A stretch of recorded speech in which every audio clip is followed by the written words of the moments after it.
malamig din.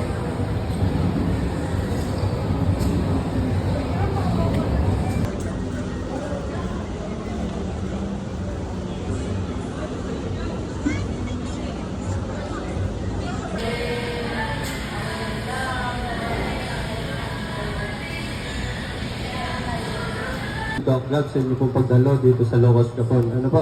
Papakilala ko lang po ang doktor na nag-surgery ng inyong mga pet. Si Doc Crestin po. Lahat po ba nakatanggap na po ng CAUSAP guidelines?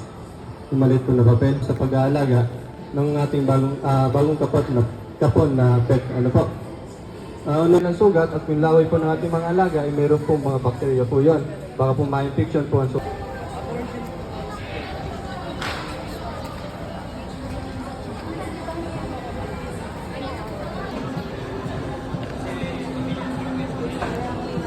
Ay, graduate na siya.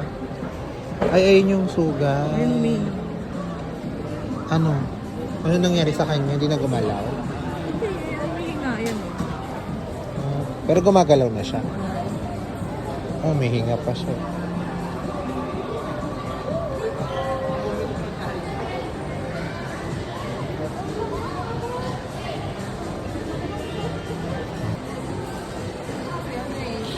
Alam mo namang kawawa talaga to nung dinojo. ayaw kanta mo. Threat.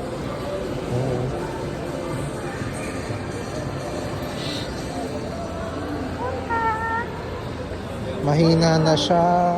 Kailangan yung bantayan ko to kasi Ay, bantayan mo talaga yan. Mai-impact yung sugat niya.